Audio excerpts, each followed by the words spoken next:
নমস্কার বন্ধুরা, চলে এসেছি এপিসোড 6-এর গল্প নিয়ে।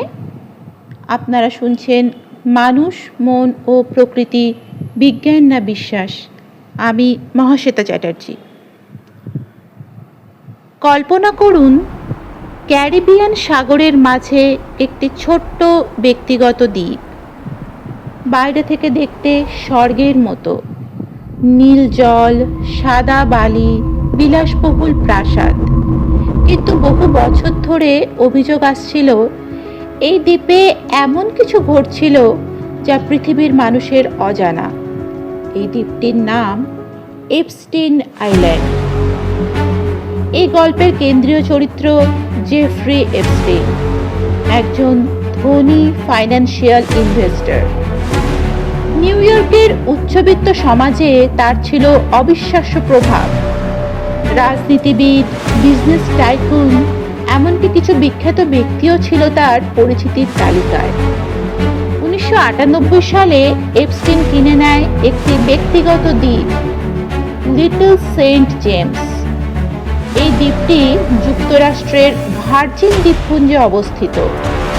ধীরে ধীরে এই দ্বীপ হয়ে ওঠে একটি রহস্যময় জায়গা।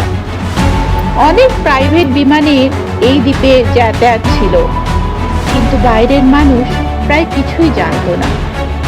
2000 সালের পর থেকে কিছু তরুণীর কাছ থেকে অভিযোগ আসতে শুরু করে। তাদের দাবি, এপস্টিন তাদের এই দ্বীপে নিয়ে যেত এবং সেখানে তাদের ওপর ভয়ঙ্কর শোষণ চলত। অনেকেই বলেছে এই দ্বীপে ক্ষমতাবান মানুষদের একটি গোপন নেটওয়ার্ক তৈরি হয়েছিল। 2005 সালে এই ঘটনার প্রথম বড় তদন্ত শুরু হয়, কিন্তু আশ্চর্যের বিষয়, এপস্টিন খুব কম শাস্তি পায়। এই ঘটনার পর অনেক মানুষ প্রশ্ন করতে শুরু করে, কেন? 2019 সালে আবার নতুন করে তদন্ত শুরু হয়। এইবার জেফ্রি এপস্টিন গ্রেফতার হয়, কিন্তু ঘটনাটা আরো রহস্যময় হয়ে ওঠে। 2019 সালের আগস্ট মাসে জেলখানার ভেতরে এপস্টিনকে মৃত অবস্থায় পাওয়া যায়।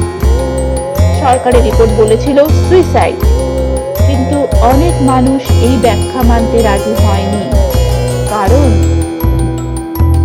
এই মামলায় অনেক ক্ষমতাবান মানুষের নাম জড়ানোর সম্ভাবনা ছিল।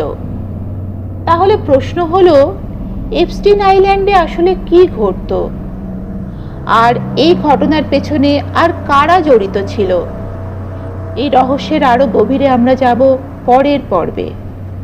নমস্কার বন্ধুরা।